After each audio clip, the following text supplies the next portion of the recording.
శ్రీమాత్రే నమః. ముల్లోకాలను పాలించే జగన్మాత దుష్ట సంహారినిగా ఎన్నో అవతారాలను దాల్చింది.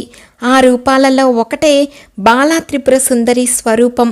బాలా త్రిపుర సుందరి దేవి కథ అనేది బ్రహ్మాండ పురాణం మరియు లలితా మహత్యం వంటి హిందూ గ్రంథాలలో ప్రస్తావించబడింది.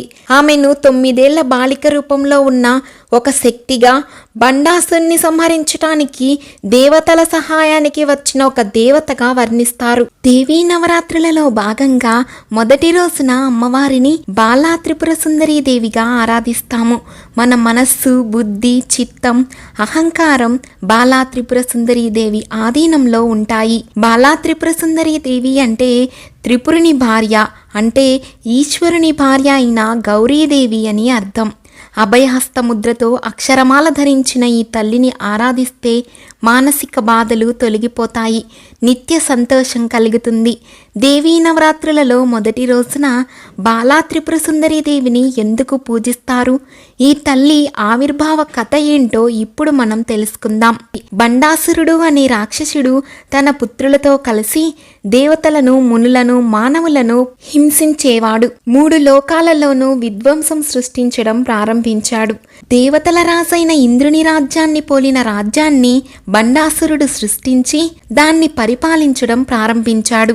అంతేకాకుండా బండాసురుడు తన కుమారులతో కలిసి స్వర్గలోకంపై దాడి చేసి దేవతల రాజైన ఇంద్రుణ్ణి ఓడించి స్వర్గలోకాన్ని స్వాధీనం చేసుకున్నాడు. భయపడిన ఇంద్రాది దేవతలు మహావిష్ణువు వద్దకు వెళ్ళి ఈ సమస్యకు పరిష్కారం కోరారు.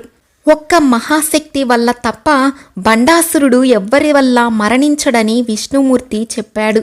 అప్పుడు దేవతలు ఆదిపరాశక్తిని పరిపరి విధాలుగా పూజించి ఆరాధించగా పరాశక్తి వారికి త్రిపుర సుందరి రూపంలో కనిపించింది. బండాసురుని సంహరిస్తానని దేవతలకు అభయమిచ్చింది. లలితాదేవి బండాసురుని సంహారానికి వెళ్ళగా బండాసురుడు తన 30 మంది కొడుకులను యుద్ధానికి పంపించాడట.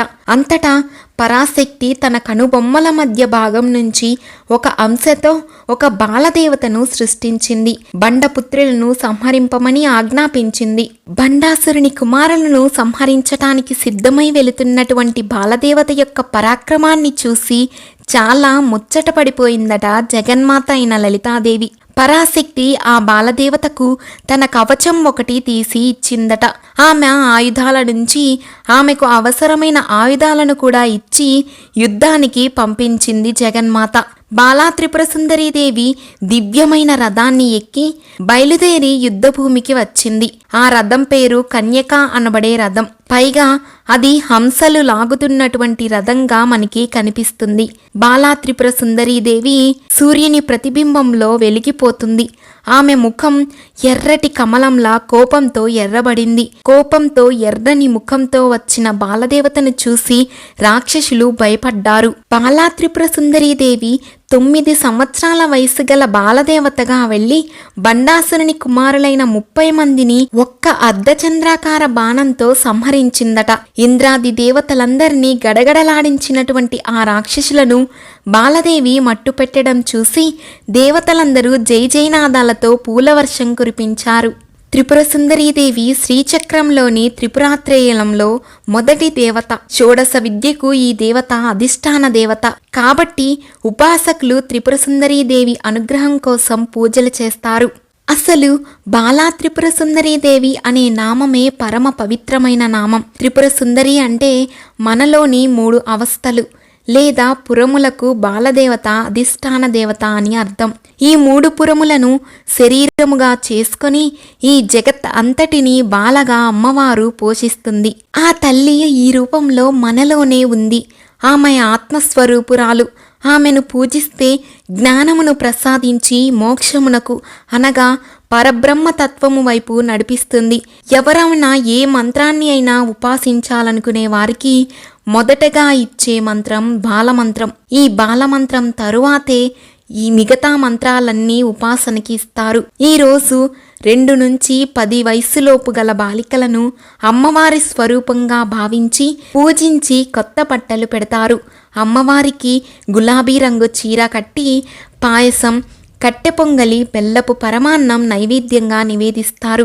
శ్రీ బాలమంత్రం సమస్త దేవీ మంత్రాల కన్నా చాలా గొప్పది, ప్రధానమైనది. అందుకే ఉద్యోపాసకులు మొట్టమొదట బాలమంత్రాన్ని ఉపదేశిస్తారు.